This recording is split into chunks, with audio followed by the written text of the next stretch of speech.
Now starting. All attendees are in listen-only mode. Well, good afternoon, everyone. Good morning, good evening, depending on which part of the world. Good evening, depending on which part of the world. Thank goodness Scott hung up because we were getting some really bad feedback from his side.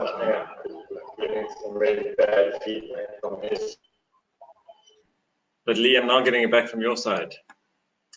Can you just maybe check? Anyway, after that rocky start, hello to everyone. Great to have you online with us. And this is our first WealthE Wednesday for 2020. So from everyone on the team Wealth Migrate, really excited for 2020. We're hoping this year for you will be as great as it's going to be for us. This year we have incredible plans and opportunities that are coming our way. We believe this will probably be our best year that will probably equal what we've done over the last 3 or 4 years in terms of delivery to clients, client service, technology development, as well as just bringing really good global deals to you, our investors. So we are very excited for 2020. And what I'd love to do is the way we normally start is welcome our community, that is yourselves. Please just jump onto the chat or the question bar and let us know from which part of the world you are joining us today, just so that we have a sense of who's with us. We also like getting you engaged right from the start. It helps make sure you're awake and that you're with us and engaged in what we're doing today. And then I'd also like to just welcome Lee. So Lee, as usual, is joining us, our head of community, the person who makes all of this happen and whose job it is to really keep our investor community engaged and alive, and she does a phenomenal job. Lee, great to have you online with us again today. Hi, thanks Lyndon, and welcome everybody. It's great to be back at the start of 2020. It's really exciting. Lyndon did allude to some of the plans that we've got, and we look forward to sharing that with you over the coming months. But it is an exciting start, not only for the year, but for the decade. And so we wish you all well for not only this coming year, but for the next 10. We've got people that are joining us from all over the place. So welcome to all of those who are joining us from South Africa, further afield, Zim, Mozambique. We're freezing in the UK. Arthur, we're freezing here in Saudi. Today's high is 12. It's not exactly what we expect from the desert, but that's where we are. But I'm sure it's nothing like what you are freezing with in the UK. So thank you everybody for joining us. We look forward to adding a whole lot of value, and I will be online to monitor any of the chats. So anything you have, please just throw out there. I'll make sure that Lyndon, and when Scott returns, Scott also has a chance to answer those, and if we don't get to them on this webinar, I will get hold of you afterwards. Brilliantly, thank you very much. Can I just confirm, are you seeing my screen? I'm seeing a very jumbled up screen at the moment. I hope everyone's not seeing my screen because it's got pretty much everything that we need to run a webinar, but not necessarily the slideshows. So can I just confirm that you're seeing my screen at the moment? Yeah, we're seeing your slideshow. All right, brilliant. So, guys, what we've decided is that the recent, for those of you in the summer hemisphere, the recent summer holidays that we've just had, if you're in the northern hemisphere, the nice cold winter break that you've just had, we have had a huge amount of new members join us, as well as a huge amount of our existing community getting hold of us and asking some really good questions about investment and the terminology we use, the structures we put in place and how it all works. So under pressure from our client services team, who is dealing with everyone every single day, we've decided today to do things a little bit differently and to really take our investor base through some of the key concepts that we use every single day and that you see every single day, either on our platform or in the information that's associated when we upload people's brochures. So today is really going to be a very thorough introduction to some of the key terms. Now, for those of you who are existing investors and have been for a long time and really understand all the terminology, please do stay on. Firstly, Scott and I are going to be talking about how we use some of these, and there might be something interesting for you to learn through that. But also what we'd really like is to make this a community-driven event. So as we are talking about a particular thing, let's say it's cap rates or capital stack or IRR or cash on cash or whatever it is that we're talking about at any one time, if you have a lot of experience and knowledge, please do share it with us through the chat function or the question function, and we will add that into the conversation. Lee is going to be monitoring that for us today, and she will make sure that your comments, your value that you're adding to this whole community gets passed on to those groups who are with us. So please do hang around and contribute to that as we go through the session. So the real purpose of today, as I've said, is to really make sure everyone understands the listings that we have on the Wealth Migrate platform. For those of you who might have just joined, I see we've got a huge amount of people that have just joined literally in the last minute or two. Scott is having some technology problems, but he will be joining us as soon as he possibly can, just to make sure that he can contribute and add his wisdom to this conversation as we go through it. So what I want to start with is really understanding we are a global marketplace. What that means is that our role as Wealth Migrate is to provide you, the investors, with opportunities from a whole range of different real estate investment companies. Now, we call those real estate investment companies our sponsors. So this is a global term, and the term is used to describe the company or the entity that is bringing us a deal. So remember, Wealth Migrate is not a real estate investment firm. We do not do real estate deals. We are a technology and a financial company that offers deals through our technology on our platform. That means we have to get the deals from somewhere, and this is our sponsors. So a sponsor, the key way to think about a sponsor is who's actually going to make the key decisions around whether a deal's a good deal or not, or how to run that deal. So it is the decision maker, the key strategic decision maker. Now, what's important to understand is the sponsor, that key decision maker, may not be the actual developer or builder on the ground, or the management agent that's running the actual deal and getting people to sign leases and evaluating and fixing things.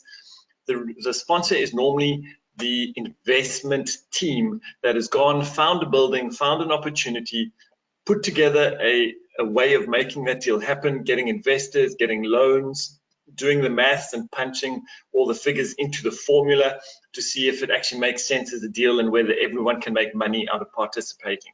So they are more often than not extremely clever and sophisticated investment specialists in real estate rather than actual on-the-ground real estate developers themselves. So please just bear that in mind, because what this means is that when you see a deal on our platform, it's important for you to understand the sponsor that is behind that deal. They are the ones that have found it, put the deal together, and done the maths and said, we think this is a great deal. So that is our sponsor, a really key concept for you to get. Linked to that is the concept of due diligence. Now, I know we use due diligence in many different formats in the investment world, whether it's real estate, whether it's shares, whether it's private equity, no matter what the context, the understanding behind what is due diligence and why it's so important is important. So important, in fact, that on our platform, we actually have a due diligence badge alongside that of the sponsors. So let me just quickly go into due diligence, and then I will jump into how we do that comparison. So the first thing I'd like to say is to Gavin, thank you for your question. CRE stands for commercial real estate. Yes, it sounds like Scott has joined us. Yeah, firstly, I wanted to make sure you could hear me. I restarted my entire machine because it seemed to be coming to a standstill. So is it working now? I can definitely hear you, Scott, and I can see you with your green screen behind you. Yeah, for anyone who doesn't know what a green screen, this was my holiday project, so that now we're going to have all these fancy backdrops behind, but I still haven't figured out how to make that work. But look, thanks very much for getting everything going. Awesome to be online. Great to see so many people from all over the world for our first WealthE Wednesday. And I'm not going to interrupt you. If you want to continue, Lyndon, I'm just going to switch my camera off so that people can focus on what you're going through. I do have some slides and stuff that I wanted to share, but what I suggest we do is let's do them at the end when you're finished. Yeah, great, Scott. And please do jump in. This is a discussion we're having today. I'm still not fully into a presenter space. I've thoroughly enjoyed my break where I sat around with drinks and coffee and had chats to a lot of people. So I want to bring that energy into today's webinar. So please bring out your beer and your cappuccino and join me in the conversation today. Awesome.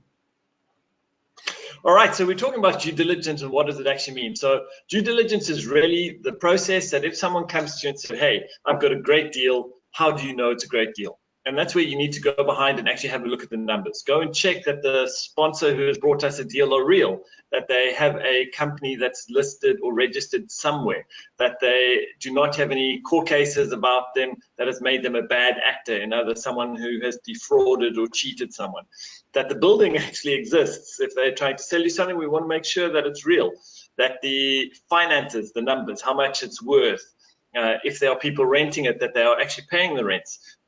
You want to check all of that data and that information to verify that the brochure, the information on the brochure is real. And that is due diligence. So in most cases, every single one of our sponsors has a very big due diligence team. It's part of how they themselves go about finding good deals, is going and doing the due diligence. And in some cases, we as Wealth Migrate or another third party can go and verify and check that information. So if a sponsor, let's call it sponsor real estate investment company X, says he has a great deal, they can go and give that to someone like PricewaterhouseCoopers or some other third-party accountants or lawyers who can go and double-check that information and then put their stamp on it to say, we have done due diligence on this deal and we agree that all the information provided is accurate and correct. So that's due diligence, and very important that whatever deal you're being presented with has that. Yep, Scott, jump in. Can you please go to the platform and show people live on the platform how you break up the due diligence between the sponsor and the due diligence provider? I think it'd be very valuable for people to see it live. And on top of that, the reason that we did it like that was we want to be a global real estate marketplace. And it's illogical, arrogant, and stupid to think that you're going to have the ability to do due diligence in every country. It's impossible.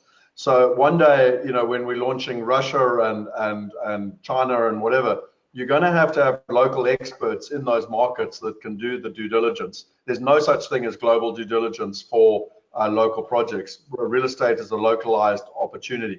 And that's why I think the team very cleverly separated the two, because it allows us to be completely scalable. And it was one of the fundamental shifts in Wealth Migrate nearly 18 months ago, because you cannot have a single due diligence team with a bunch of gray-haired men sitting around making decisions on every market in every country, not understanding the local specifics. Absolutely, Scott. I'm going to jump onto the platform at the end. I want to talk through, there's probably about 15 key terminology that we want to just talk through quickly, and all of those will have relevance to the platform. So instead of doing it piece by piece, I'm going to talk through them all. We're going to make sure everyone's on board with what that terminology means, and then we'll wrap it all up with a visit to the platform at the end to show how it all comes together. Perfect. All right, the next key concept that we all need to understand is risk. And in particular, how we as Wealth Migrate, and actually the world in general, the investment world, categorizes different deals into different risks. Now, if you've been on our webinars before, many of you will have seen this and understand it. We're going to give you a very quick introduction to it, the same one we normally do, but then I'm actually going to dive in a little bit deeper and show you what else you can, what's the term I'm looking for? The other assumptions you can make about a deal based on its risk category that are maybe not as clear as just risk and return. So let's first just have a look at the 4 categories of risk. On the graph, you'll see that the higher the risk, so as you go from left to right, from low to high, then the return goes from low to high. Now, this is a generalization in investment. It's not always true. Sometimes you get deals that have low risk but high returns, but those ones will very quickly be consumed by a whole bunch of people wanting to invest. And as soon as there are a lot of people wanting to invest, it'll push the price up, which then means your return comes down. So the assumption of risk and return that these categories have is actually pretty good over time. So let's take you through it. A core deal is a deal that has relatively low risk. So in other words, it's a fairly, and let's talk in terms of real estate rather than all the other investment classes. It's probably a very new building, within 5 to 10 years old. It's in a A-class environment. So city center of New York, downtown Shanghai, central London, some area where there is high demand from good businesses to rent or own buildings in that area. Secondly, it's got very good tenants, normally blue chip tenants. So companies who you can bank on that they are going to pay you your rental without them ever defaulting. And you'll know that for 10 years period, they will do that. So it might be a bank, it might be a sophisticated financial institution, it might be Apple or Microsoft, but it's a blue chip company that once they've signed the contract that they're going to pay you rent, you can pretty much assume that they will keep paying the rent and they're not going to default. They're not going to run out of money. When you have a deal like that, with all those criteria, a lot of people, if I had to offer you a deal like that, you'd say, yes, please. I want a great building in a great location with a great client. So a lot of people would be prepared to buy it. We all, I think, understand the principle of supply and demand. If there is a lot of demand for something like that, you'll be able, different people will outbid each other. So the price you pay for a building like that ends up being quite high, which means that the return drops because you paid a higher price. Let's say I'm getting $1,000 back from an investment.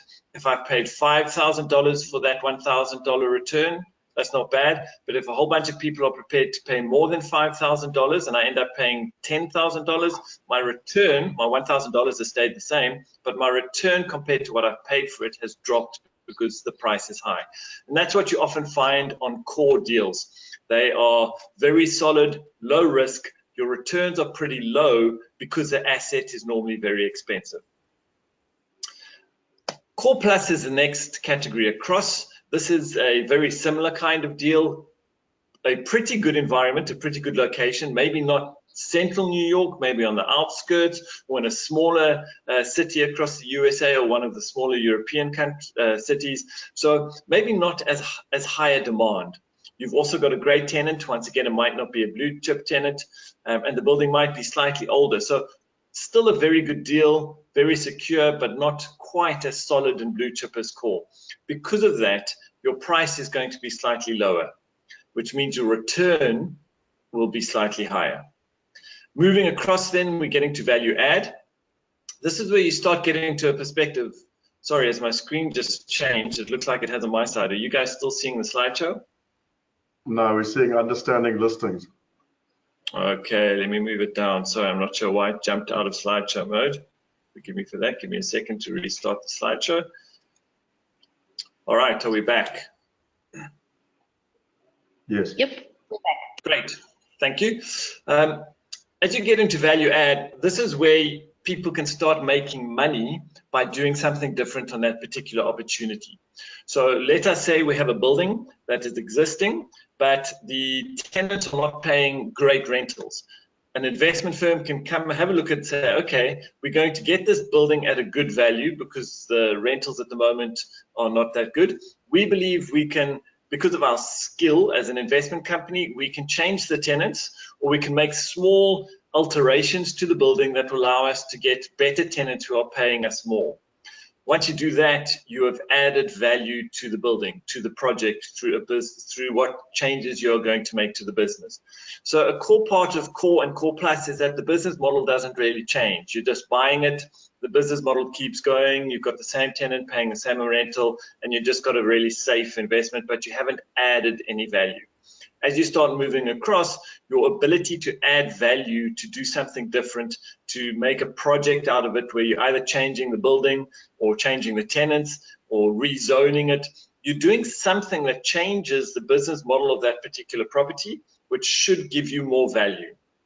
Now, I hope you heard that I used the word should, and the reason I did is quite specific, because when you're doing a value add, you have an assumption, and your assumption is that the change you make will translate into better revenue, into better rentals coming in. And whenever you have an assumption, there is increased risk. So I might make a change, but I do not get that better tenant I was hoping for.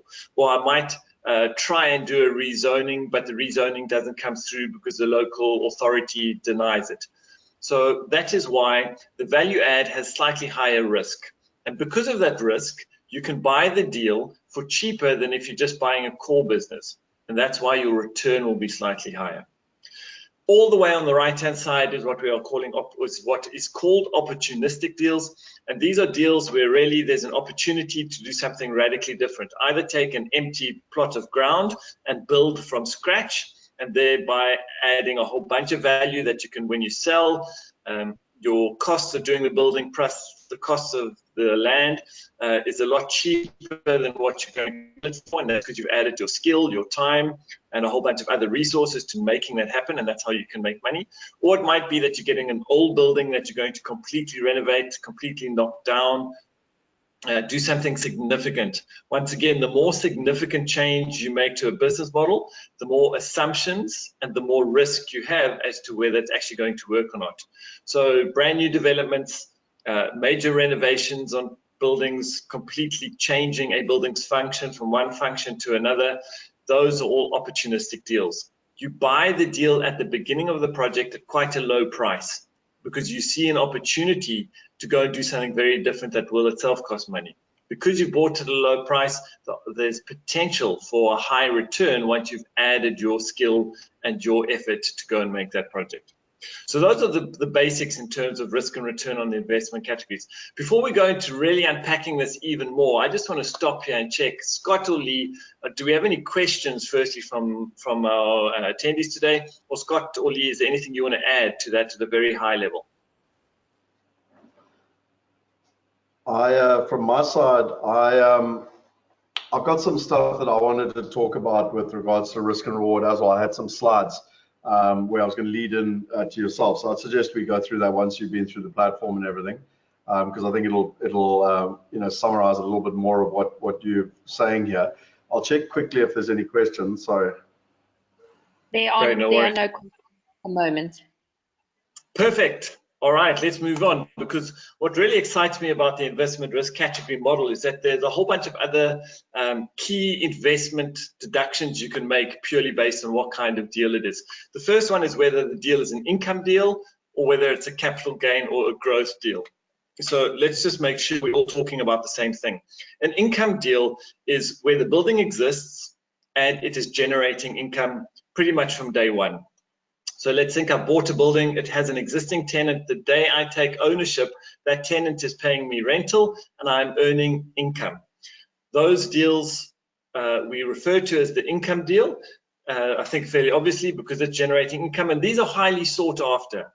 As you can see, it's a core deal. From the beginning, you are not having to put a lot of money in because there's no changes. It's already an existing building, so you can start earning money pretty quickly. On the other side, you get the ones where you're unlikely to get a regular income. Your business model is more about adding value and then selling it. So you think about an opportunistic. Once again, let's go with the development. You buy an empty plot of land. You're building for, let's say, a year or 2 years. During that time, you're not earning money. No one's paying you income. No one's buying the building from you. And only at the end do you sell it, and you're not necessarily getting regular income. Instead, you are getting one lump sum of capital that you put in back plus your capital growth. And as you move from left on the investment risk category to right, so you're moving from income deals to capital gain. A core deal is pretty much a straightforward income. You know you're going to get income because the deal, there's a lot of demand for this. You've already paid a high price, so it's unlikely you're going to get a lot of capital gain over a 5 or 10 year period. These are hard assets to come by, so you're paying a high price. On the far right is opportunistic, where you're not getting any income, you're just getting capital gain. The ones that are interesting are the ones in the middle, core plus and value add. Because here you're beginning to get a mix. You can start from the beginning by earning income, and it's likely to be slightly less income than if it was a fully developed project. But then as you're adding value, so you're adding to the capital gain while you're still getting income. So what does that mean? How would that look? So let's take an example of someone who buys a multifamily development in the United States. So this is a collection of 50 apartments in a single development. Now, you can buy it, and from day one, you start earning rental. However, it's a value add project, so what the developer or the sponsor is going to do is fix 5 of those every 3 months. They're going to take 5 of those apartments, they're going to change it, and then when they bring new tenants in, they're going to get higher income. So while you are still getting income from all the other tenants, at the same time, there is a value add play that increases the value of your property, and therefore you're also getting the capital gain.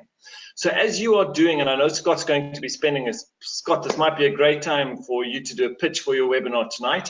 I know you're going to be talking about portfolios and how to build portfolios and mixing and matching both income as well as capital gains. But as you are building your own portfolio, become very conscious of what you are wanting, whether it's an income base, whether it's capital growth, or whether you want to mix. And based on that, go and choose what kind of deals you're looking for. Before I jump onto the next thing, anything to add? Yeah, well, just to finish what you were saying about tonight. So we get asked all the time about how do you measure growth, what calculators do you use, what's the difference between IRR and ROI, and some of the other techniques. How do you calculate it?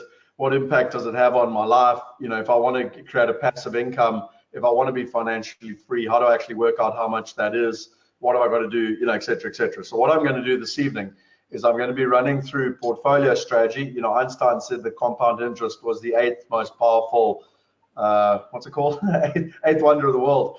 And I'm going to be running through that this evening and how to use it. And actually just running through some pretty easy tools that I learned nearly 20 years ago, where you know, it's very hard to climb Everest.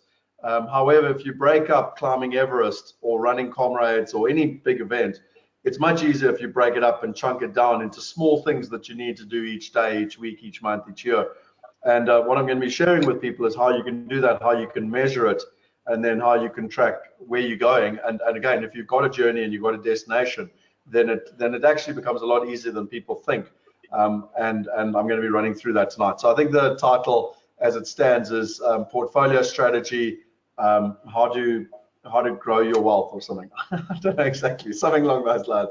I've got a slide I can show you later. All right, thanks, Scott.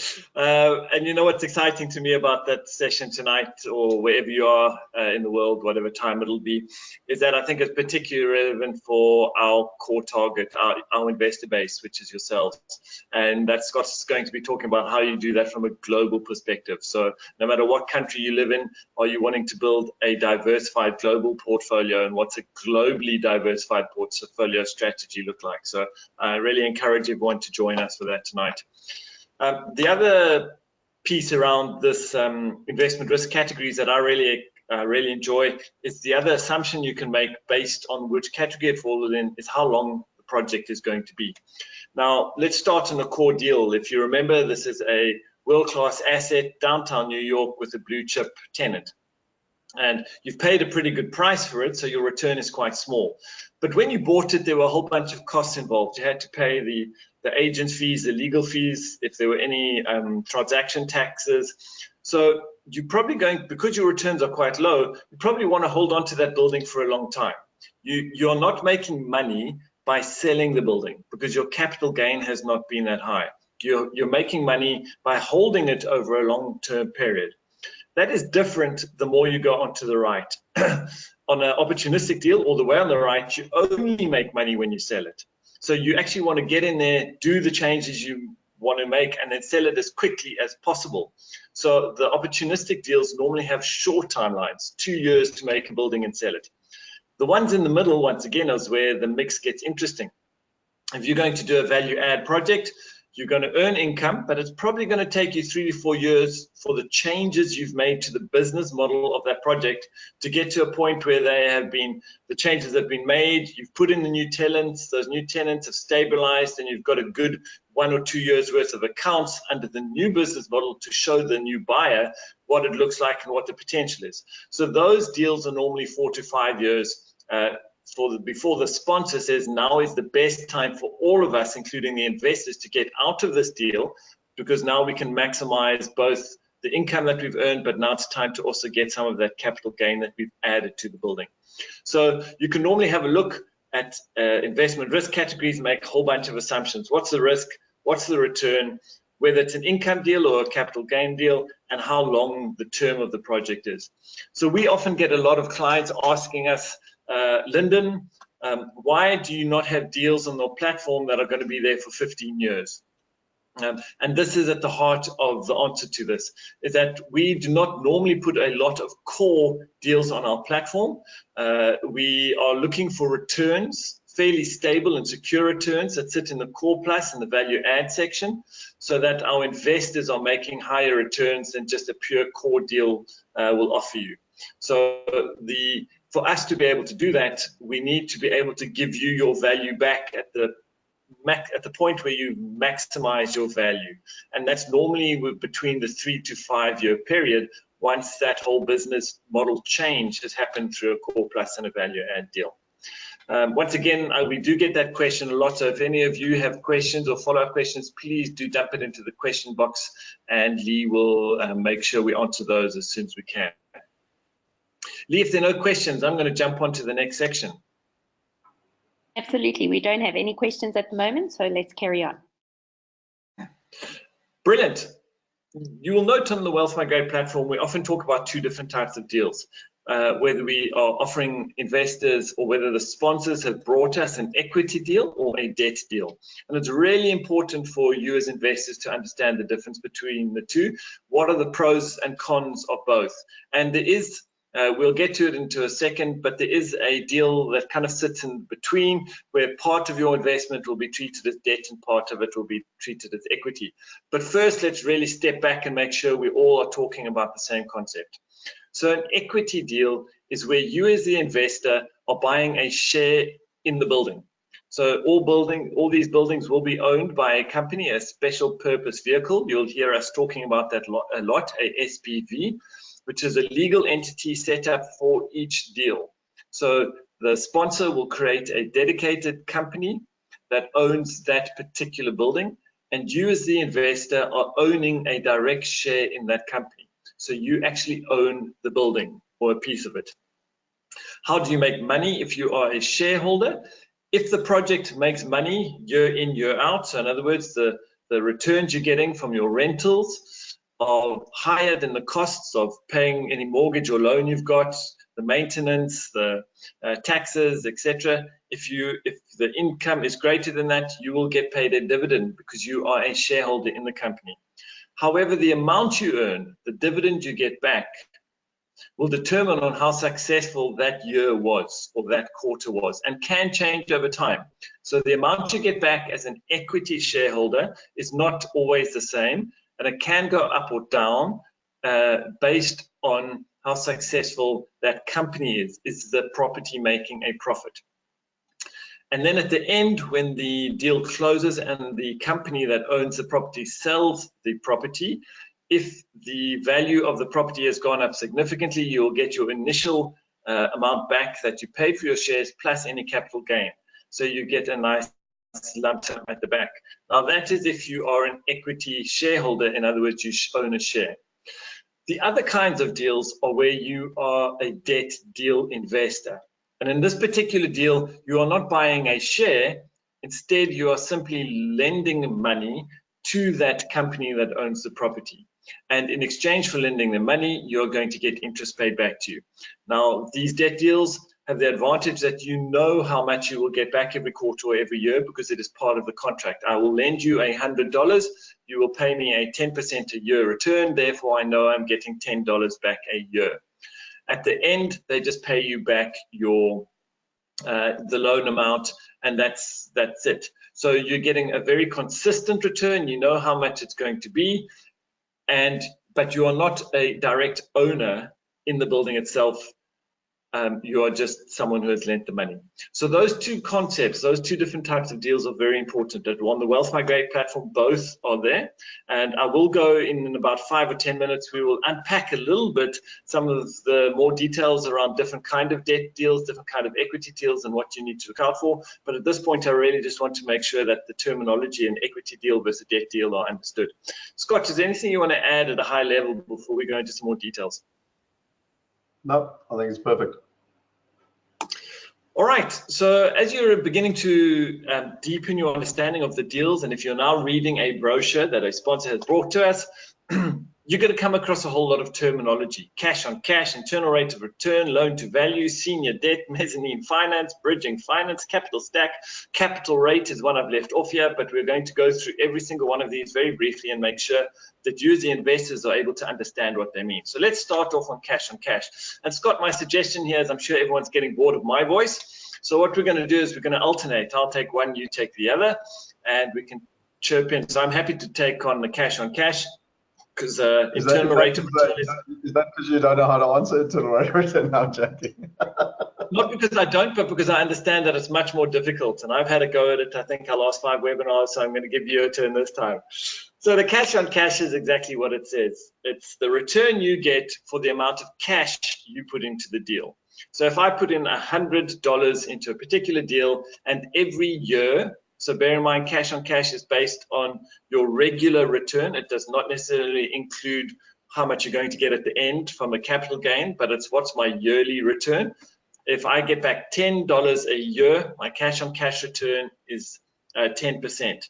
Now, what's important to understand is this does not necessarily mean that the building itself or the real estate opportunity is giving you 10% or has a return of 10%.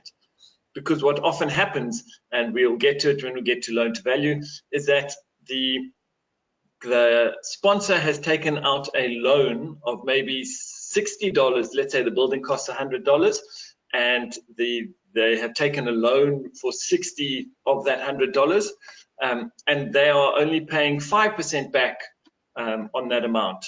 That means that your cash on cash return will be better than if you had bought the whole thing just with cash.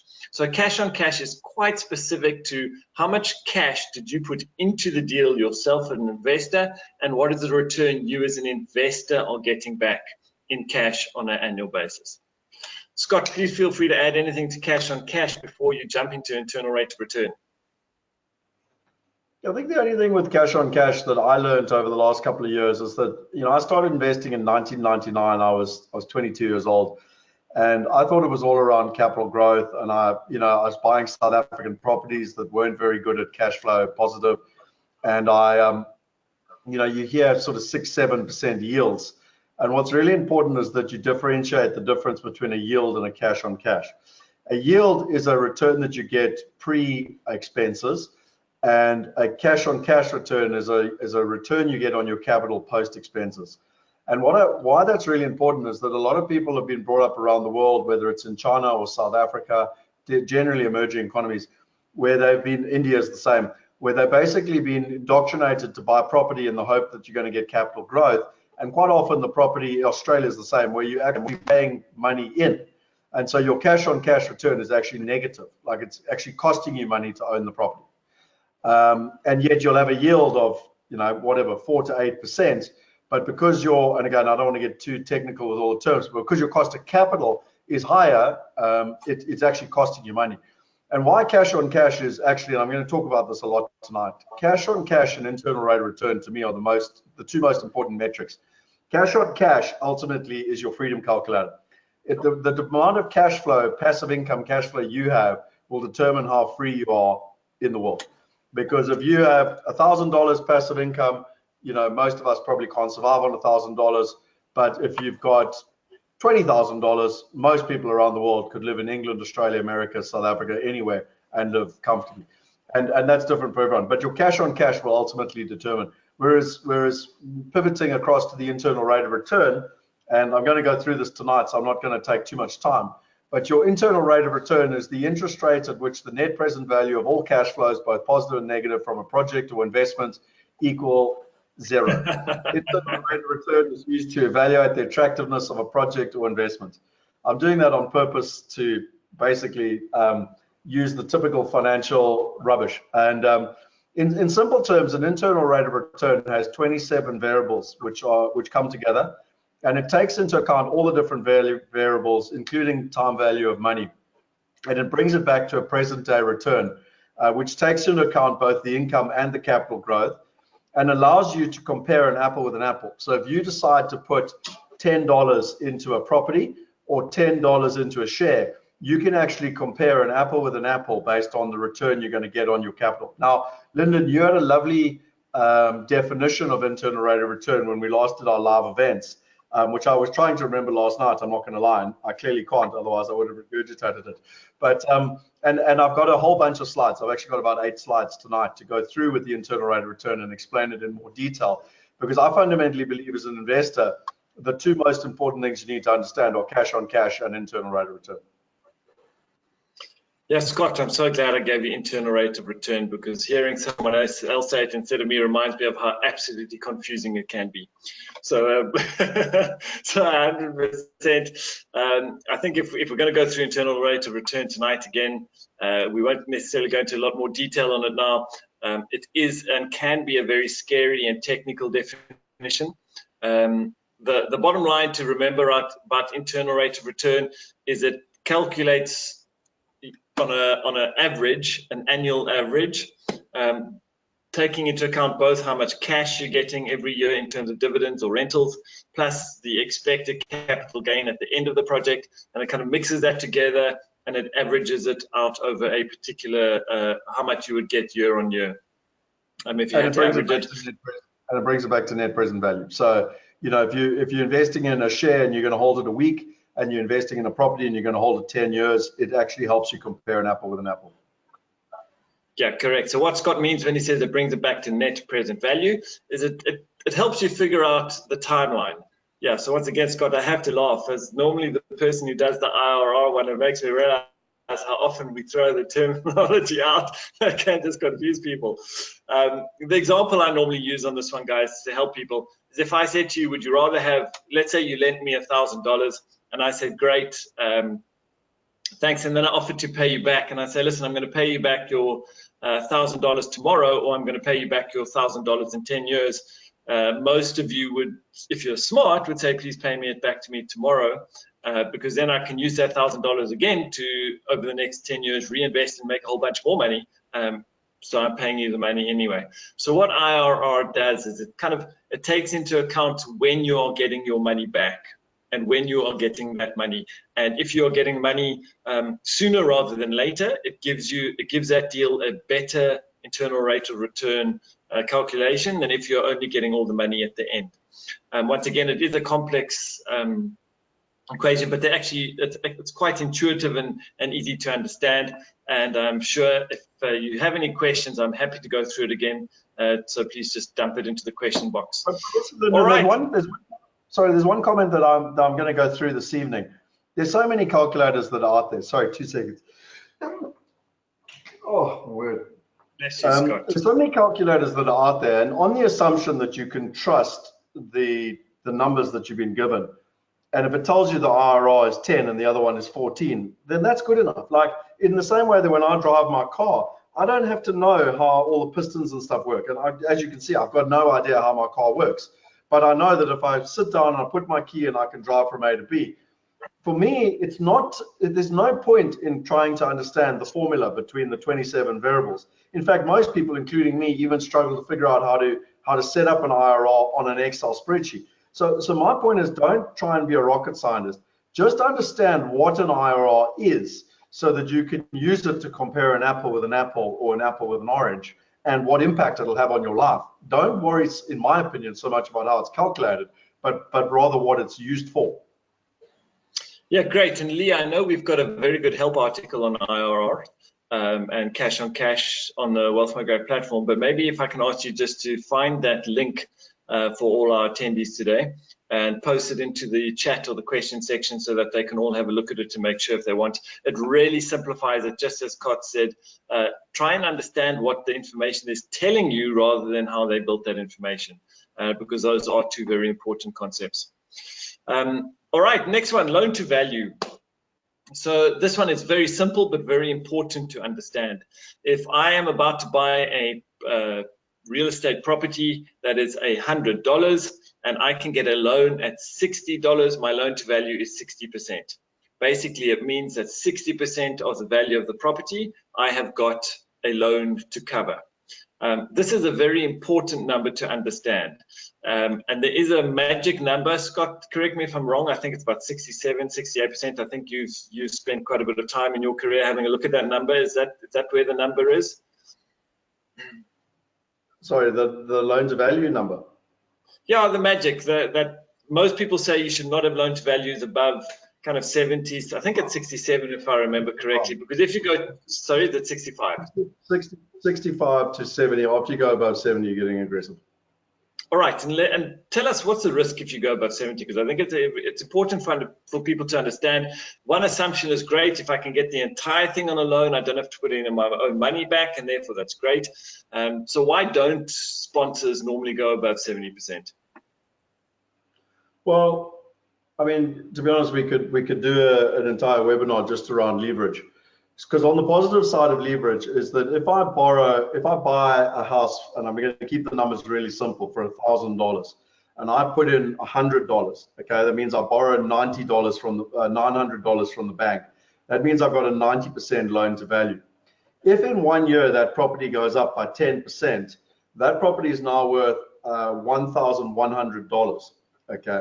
And if I were to sell that property, let's just assume that there's no taxes, no estate agent, to keep it easy, I would effectively make a $100 profit, but I only put $100 in. So effectively I've made 100% return. And that's the advantage of leverage, is that you're using other people's money, using the bank's money, and like a lever in literally the mechanics of leverage, you're getting more growth on $1,000, not on the $100 you're putting in.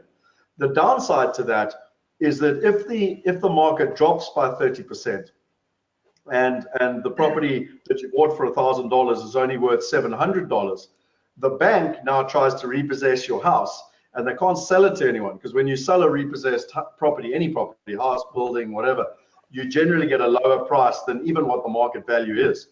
And so they want to sell your property for below what even the market is, which, you know, if the property market's dropped 30%, they probably want to sell it for 40 or 50 cents, sorry, 4,000, let me get my math right, $400 to $500. And they want to cover themselves. So that's why banks want to generally, particularly in commercial, only lend 60, 65, 70 gets aggressive. If you're investing internationally, generally even on residential, they only lend 50, at most 60%. It's very difficult to get higher rates than that, because they protect themselves. They know that if you default, it doesn't matter about your equity in the deal, because they can repossess the property and sell it on. The downside for the investor equally is that if you have that property for $1,000 and the property goes down to $700 and the bank sells it for $600, you still owe the bank the difference. So you've lost all your equity, the $100 you put in, and you still owe the bank another $300, and you're still liable for it. And when people say it's never happened, it has happened. It happened in England in 1991. It happened in South Africa in 1998, 99, 2000. It happened in America in 2008. And that's the pros and cons of loan to value. So if you're very aggressive with your loan to values, you can get higher growth, but at much higher risk. And if you're not aggressive with your loan to values and you buy everything cash, you're leaving growth on the table. Yeah, so for investors, this is the key metric to have a look at when you're having a look at a deal. As Scott's explained, the sponsor who is running a deal, they want to keep control of when they exit the deal. They don't want to be forced to exit. Now, if a bank has given you a loan at 100% of value, as soon as it gets to 90%, the bank looks at that and they get very nervous. They say, listen, you owe us $100, but the property is now only worth $90. We are in trouble, so let's sell it as quickly as possible. If, however, you had a loan to value at 70%, so they've lent you $70, the building is still worth, so even though it's dropped, it's still worth $90. They look at that and they go, we're still fine. The amount we've loaned to you is still far less than what the building's worth, so we're not going to lose our money, and therefore they're not going to step in. So if you want to control when a bank steps in, you don't want your loan to value to be too high, because as soon as the value of the property in a downturn drops close to what they've loaned you, the banks are going to get nervous and try and step in and take away the deal. So your loan to value, as Scott said, that sweet spot is about 65 to 70. You've got a 30% value there that even if the market drops, it's unlikely to drop by 30%, and therefore force the banks to step in. So it's a pretty safe space for a sponsor to be able to keep control of the deal. On that note, I think it's a great one to step across to senior debt. Scott, do you want to have a go at senior debt? Oh, look, senior debt, I mean, look, let's not get clever with fancy terms. Senior debt is just bank finance. So it's just traditional bank finance where you're borrowing from a traditional bank, call it any one of the big names, and generally that's your loan to value of 60 to 65% from a bank. Really I could go into a huge amount more detail and whatever, but I don't think it's worth it. Like, it's just traditional financing from a bank. Great, and I think there's an important reason it's called senior. And so if you're reading through a brochure from one of our sponsors and it says we have taken out senior debt to 70%, as Scott says, that's bank financing. But the thing that you as the investor need to understand is that that debt is senior, and literally that means that debt is prioritized. So if something goes wrong, the bank has first grab.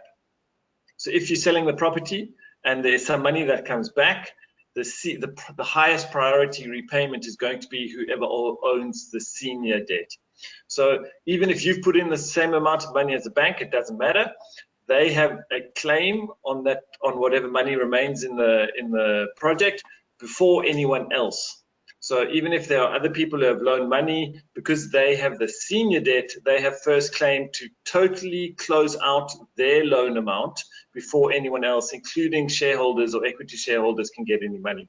So just understand once again that if you are investing, and once again, let's start wrapping up all the terminology we've used. If you are investing as a debt deal where you have loaned money to an opportunity, to a sponsor, and there is a senior debt as part of that deal and something goes wrong and they have to sell the property, you stand second in line behind the senior debt.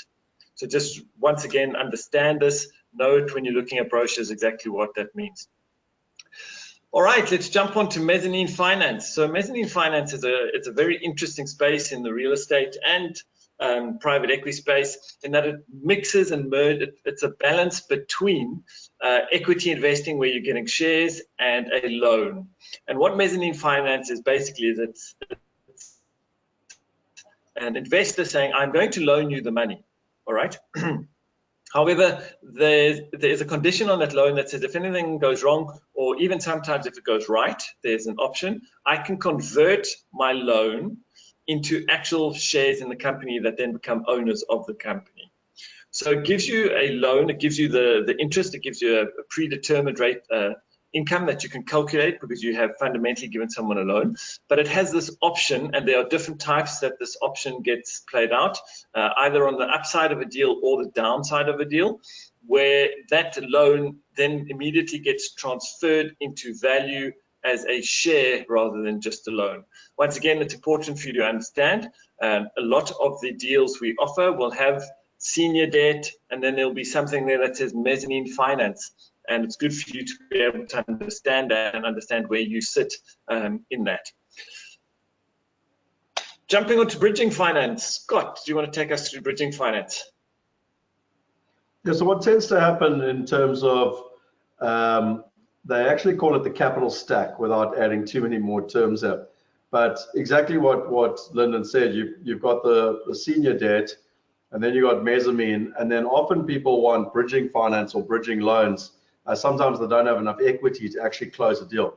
Now, it tends to be the most risky type of finance because you're third in the queue after, as Lyndon said, senior debt, mezzanine debt, and then bridging finance.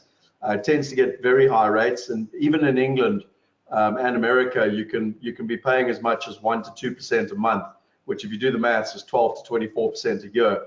And obviously it's risky, but it's always very short term. So people see it as, I'm going to pay 1 or 2%, but I'm basically going to put it in and then I'm going to solve the problem. I'm going to buy a property, I'm going to sell it, or I'm going to, I've got other funding coming or whatever.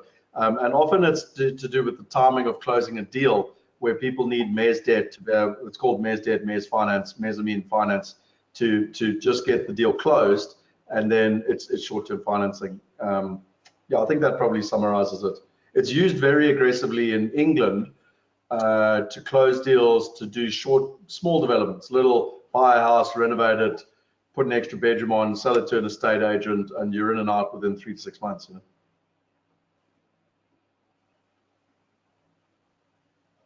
Yeah, great about the terminology that the financial sector uses is that actually sometimes a bit of wisdom in the name. And bridging finance, I think, is one of those. If you think about a bridge, I'm standing on one side of the river. I know if I can get to the other side of the river, I'm going to be fine, but I just need to figure out how to cross that gap. And that's what bridging finance does. It's someone who's about to run a project. They know in 6 months they're going to be fine. They're going to have all the money they need.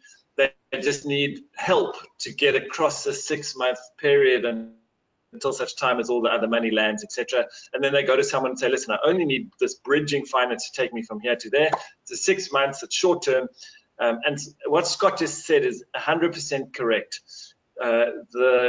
Under these different terms, senior debt is you have the highest level of security. In other words, you are the person who gets paid back first, and therefore your risk is less, so you charge the interest rate that's paid to senior debt is the lowest. Mezzanine finance is next. The interest rates you get there are higher than on senior debt, and bridging finance is the most risky, and therefore you will get some very high returns if you are offering bridging finance.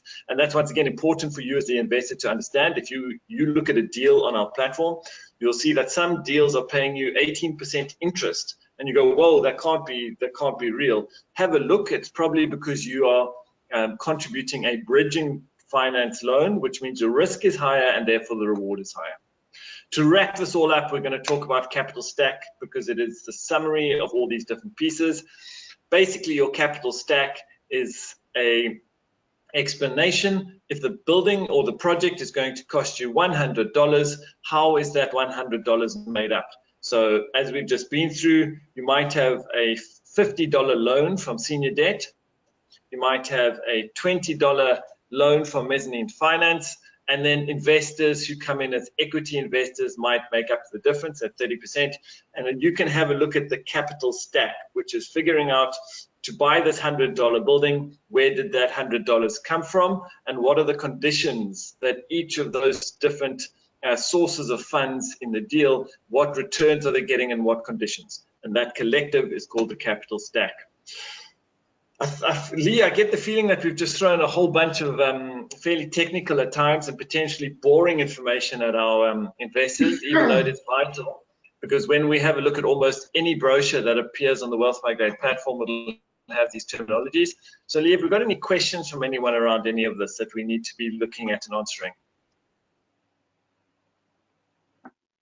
There are no questions that have come through at all so far. I don't know whether that is because you guys have done such a marvelous job at explaining it all, or everyone's going, holy crap, this is so much information. But either way, it's been great to have all of these terms really explained, especially at the start of the year, so everyone understands and goes into it on a firm footing. Yeah, the third option is we put everyone to sleep. So, you know, we'll take the first one. I think also, Lyndon, something that's quite important is that we've discussed this many times before. You know, you could use a very simple thing like ROI, which is return on investment. And you know, again, if you get 10 over 100, it's 10%. It's literally like my son should be able to figure that out in grade 2 now. And the problem is that we had a long conversation of, do we help our investors rise up to what the top 1% and how they talk and the financial lingo and how it's actually done, or do we dumb it down so that, you know, everyone can participate? And we decided that it's better to raise people up, because then they can play the game themselves than to dumb it down, which has been ultimately what the financial industry has done for 100 years or more. And so, you know, it's really in our interests actually to help people understand these terms and to be able to use the real lingo versus dumbing it down. And I always joke with my brother, you know, who's an anaesthetist, you know, what's a waterfall to him? Well, it's a place where, you know, it goes along and water falls off the cliff, or it carries when he carries his shopping bag. But there's actually all of these things are financial lingo. And Robert Kiyosaki says, you know, you need to be literate, as in you need to be able to talk and write, but you also need to be able to be financially literate, which is you need to understand what financial lingo is. And that's really the purpose of what we're trying to achieve here. So yes, it is boring, but so was learning English and Afrikaans for me. So, but the point is I need it, you know. 100%, Scott. At the core of our values at Wealth Migrate, which you have led, I think, from our CEO, is empowerment, is empowering people. And certainly some of this technical terms can be intimidating. And we're trying, and we've tried again today, to bring it down to a simple as explanation as possible. I don't think we got it right in all of it, but we continuously are going to repeat some of these concepts over time. We do have help articles. And as we've said before, if anyone on this call would like further information, would like to get onto email and chat to us about it and get, we can even have one-on-one conversations, please just put that into the question section. Lee will make notes and we'll send you whatever information and additional resources we can find for you. I want to wrap it up. No, I was going to say, could you go to the platform and show people where these things are on the platform? Yeah, well, I'll do that as soon as we're done. Don't worry. And we do just have one question that has come through on mezzanine finance. I just want to know, how does mezzanine convert to shares? Great question. So it really depends on each. As I said, mezzanine is a fairly wide, it has a lot of possibilities. So I'm just going to give you one possibility of a mezzanine contract. So let's say I'm an investor into a particular deal and the sponsor is saying to me, Lyndon, we think this deal is going to make a lot of money. All right, we think we're going to be able to have a capital gain at the back end once we've made all our changes of 50%. And I go, wow, that sounds good. I'd love to be a part of it, but I'm not prepared to take the risk of just giving equity and not making any money on the assumption we're going to get there. So here's what I'm going to do. I'm going to lend you $100 and let's sign a contract that says you're going to pay me back $10 or 10% a year. So you're going to pay me back $10. And then in the mezzanine contract, it says, if by year 2, this is on track, that's been done, this has been done, and the building's ready to be sold, then at that point, contractually, we will take however much is still owed to me in my loan, and we will convert it into shares in the building at today's price. Okay, so it's 2 years in the future. I'm taking the amount I've loaned to the company, and I'm buying the shares as if I had bought that at today's price in the shares. So now I've got a really good deal because I've hedged my bets. I said, listen, I want to have interest, but if you really do what you say you're going to do, then at that point in the future, I actually want to get all the benefit of the upside of getting part of that 50% capital gain because you've done such a good job on the development. And that is one example of how mezzanine debt could work. As it says, it's basically a loan where there is a condition at some point either on the positive side or on the negative side, where a condition will trigger that the loan then gets converted to shares in the actual company that owns the property at a share price that is determined as part of that contract. I hope that answers the question. If there's a follow-up on that, Lee, please just let me know. Mark is saying thanks very much, so I think you did a great job. Thanks, Lyndon. So what I want to do is just perfect stuff, because as Scott says, we're about to go to the platform and show people how it all works. So what I really want, our purpose today was to really help them understand when they're looking at a deal on the Wealth Migrate platform, they can have a much better body of knowledge inside them to make a better decision for your own portfolio strategy. Once again, I'm pumping that portfolio strategy because I really think you should be paying attention to later today when Scott does that webinar. It helps you make informed decisions on the platform. So key thing I just want to reiterate, equity deal, the return depends on the success, all right? So you can get a dividend if the project's running well and the rentals are better than the expenses, and you can get capital gain at the back end because you're an owner. However, you really need to understand the capital stack because there might be debt, for example, senior debt that gets paid first before the shareholders get paid. So if the bank will always be paid first before the company can pay out a dividend. So just understand the capital stack when you are a shareholder in an equity deal. Same on a debt deal, really understand what you're getting into. The benefits of a debt deal is that your returns are set. In other words, you know you're going to get 10% interest. However, the risk you run is if the project is not making money, you might not get your interest. And also understand that there are different kinds of debt. As we've said, you might have senior, you might have mezzanine, you might be part of bridging finance. And also understand the security. So what security means is if I've given you a loan and let's say I'm an investor into a loan in the building, I'm going to ask the company, what is my security? Now, it could actually be against the property itself, which means if the company cannot pay me the interest anymore. Sorry, guys, we're getting an echo. Just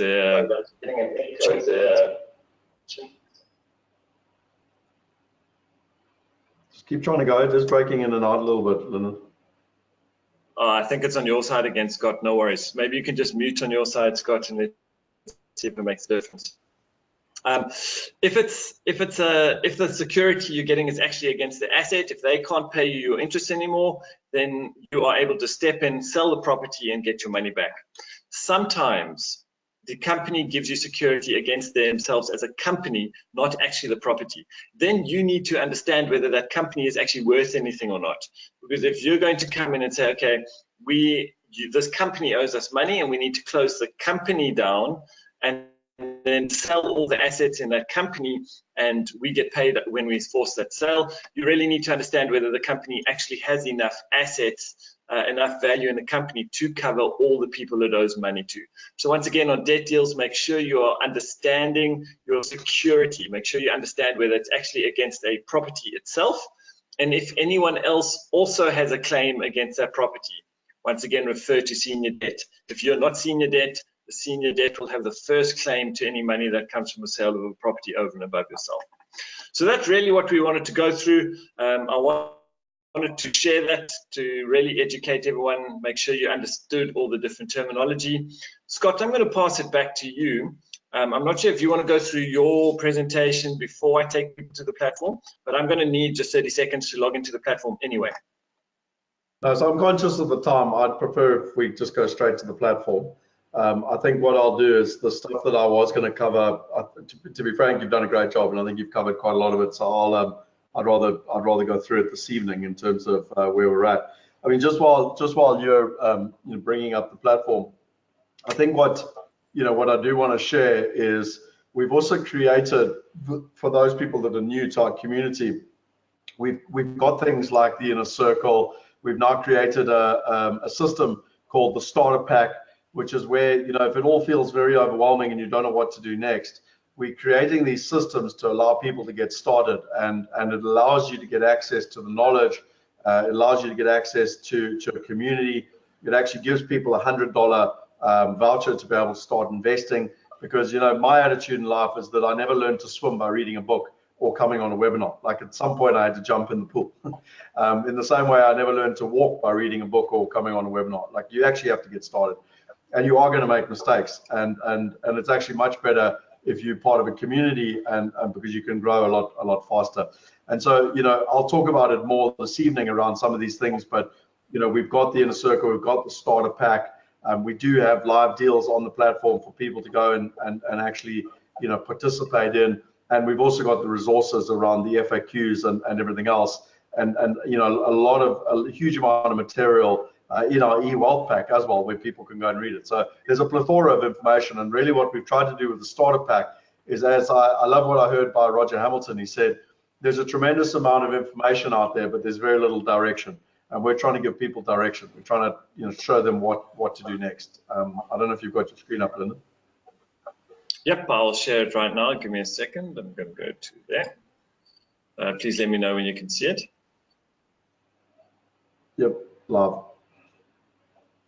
All right, so welcome to the Wealth Migrate platform. Many of you, this is a home ground for you. You know what it looks like. You have brilliant portfolios of deals that you've accumulated over the years through working with Wealth Migrate. If you're new to it, welcome to the Wealth Migrate platform. On our homepage, as soon as you log in, you will note that you come to our marketplace, and here are the deals that are currently available. You'll see that at a very brief overview, you will be able to see where the deal is based on the flag. You'll be able to see that it's open, and then its name, what the minimum amount is, and as you all know, today is WealthE Wednesday, which is normally the first Wednesday of every month, but this month we were still celebrating holidays, so we shifted it to the second Wednesday of January. But for these Wednesdays and once a month only, we drop our minimum investment down to 1,000 just for one day. Normally it sits at $10,000 US. And now here's where we start getting to some of the information that we've been through, and this is why we've taken the time to go through all the terminology. You will note that at the moment we have investment IRR. So here you can immediately compare three different deals. This one is 14%, 16%, and 12%. All right. You can see the different timelines This is a 3-year investment term, 5-year and a 3-year. And here we have equity multiple. Now, for all of you, thank you very much for your feedback over the last 3 months. We have heard you. As of next week, probably Tuesday, we are shifting out equity multiple. We have heard you, even our own, as we were talking through it today, you'll notice we didn't talk about equity multiple. We spoke about cash on cash. And as of next week, Tuesday, this figure here would have changed to cash on cash so that you can actually see that as your most important metric. Then, as Scott, as we mentioned at the beginning, here is a sponsor. So in this case, it's Allbest. We have 2 deals on the platform at the moment from Allbest as a sponsor. We have this one from RB Care Homes as an example. And what's interesting is you'll note that in this case, they have their own internal due diligence team. All 3 of these both of these companies have very strong due diligence and investment committee processes, so that when Wealth Migrate did our own due diligence on them as a company, we did extensive due diligence and research on who makes up their due diligence team and their investment committee. Do they know what they're doing? Have they got a lot of experience? Are they qualified? Do they do an appropriate job? And they passed our personal due diligence, our Wealth Migrate due diligence tests, and therefore you'll see that both the sponsor and the due diligence provider are the same in these cases. What I want to do is we're just going to take one as an example, and I'm going to come inside it. Once again, Scott, come just mute.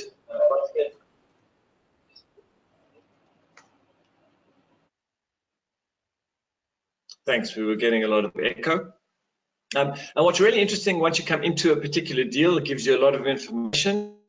And as you start reading these overviews, this is where you will start reading and seeing the terminology that we've just gone through. Now, I'm not going to search through the text to just find classic examples. However, if you come into, here we go,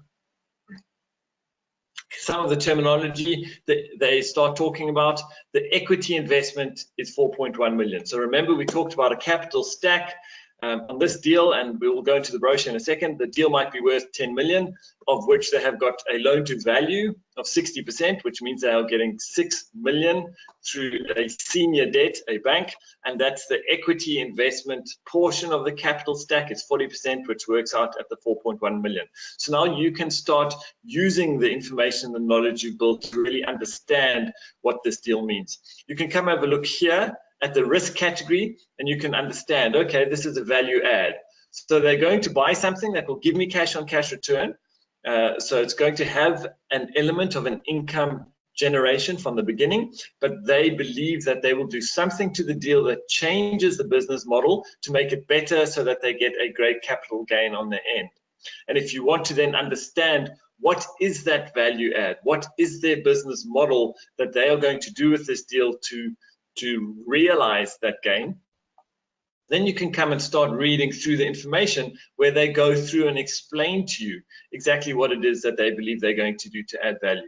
Now, we don't have time to go into this today. As of next month, we will go back to our normal formula where we take you through each deal at a time and explain each deal's business model, what their value add is.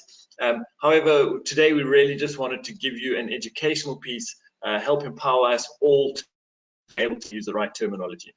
Scott, with that, I'm going to hand it back over to you so that you can add anything you want. I am very conscious of time. I appreciate the fact that we still have, 97% of our group has stayed with us, even though we've gone over time. So I really want to thank you all. I apologize for going over time today, but really thank you for being with us and sticking with us as we went through all those terminologies. Awesome. No, thanks, Lyndon. So just quickly, I'm going to jump around a little bit here in terms of the presentation. So the presentation for tonight, let me just get the slide quickly.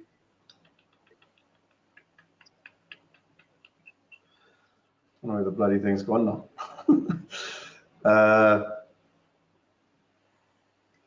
This is why I hate laptops dying on you. Anyway, there's the presentation for tonight.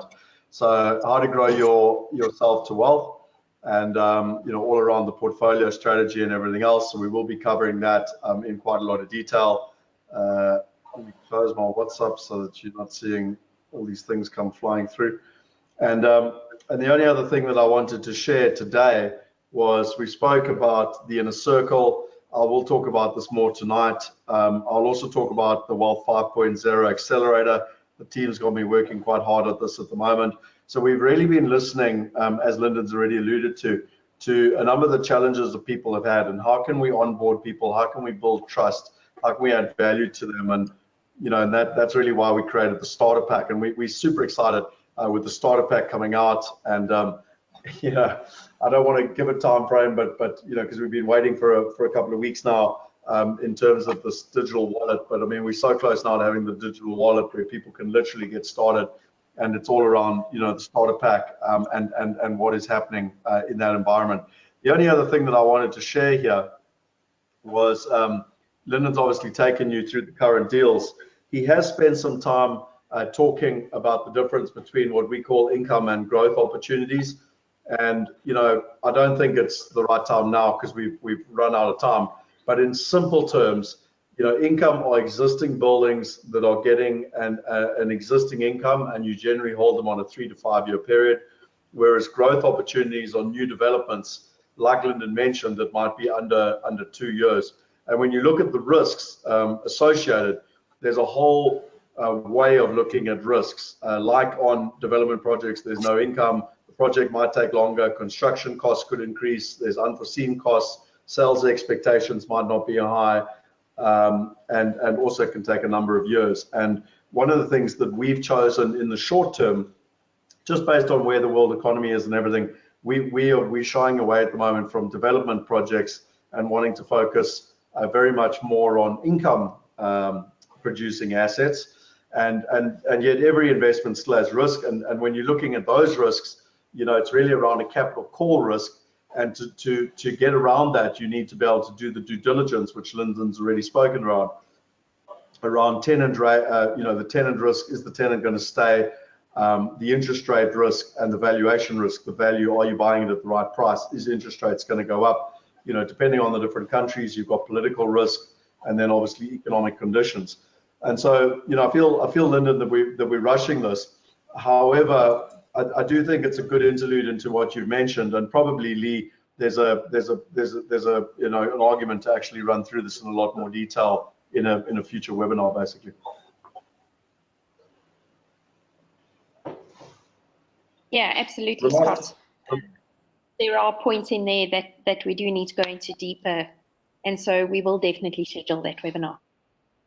Yeah, and I think just the last point, that I believe is very important is how do you manage risk? Because whenever you invest, there's always risk. If you don't think there's risk, you're naive.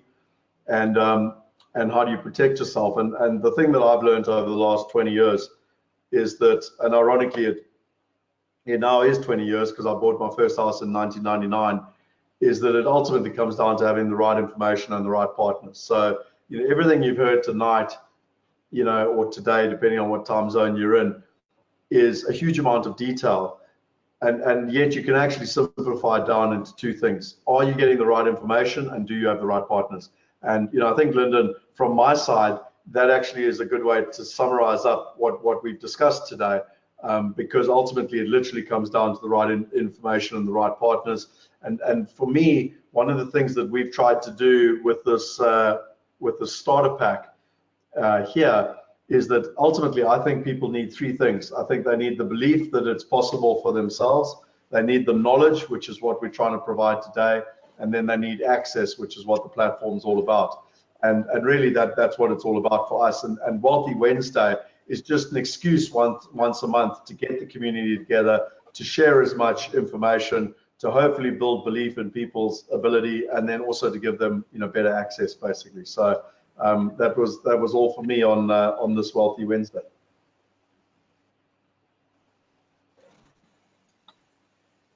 Are there any questions that we need to answer? I think that's it from all of us.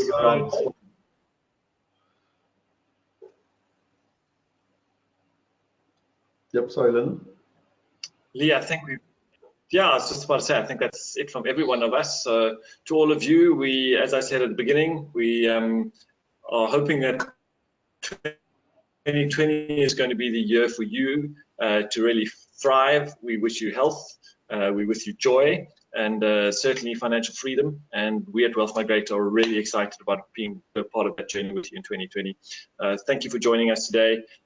Do join up for, if you're not already signed up for tonight, please do join us again, where Scott will take you through those portfolio strategies. Otherwise, we will see you all next month on WealthE Wednesday. Have a fantastic time. Yeah, and I think just from my side, there's a couple of questions. You know, this is not the only environment. Reach out to us. We've got WhatsApp groups. We're available on the platform. We're available on social media. You know, we've got a team of investment consultants you can talk to. So, you know, really reach out, and we're happy to help. And we'd love to, you know, we love to bring the human heart to a digital platform. And as always, Lee's doing a wonderful job in managing that. To Gavin's question, the nice thing with WealthE Wednesday, Gavin, is that it's growing month on month, quite aggressively actually, which is fantastic. As I think more and more people are realizing, A, that they can get the knowledge, but B, that they can get access, you know, to the deals basically. So and watch the space, because once the digital wallets come on board, it's gonna go to a new level. Thank you, Lee. Guys, thank you very much for joining us. As Lyndon said, we've got another power hour with Scott this evening, so please do join us if you can. Looking forward to a great year ahead and seeing you all online later and in our next WealthE Wednesday in February. So take care and be blessed. Everyone. Thanks. Bye, guys. Bye.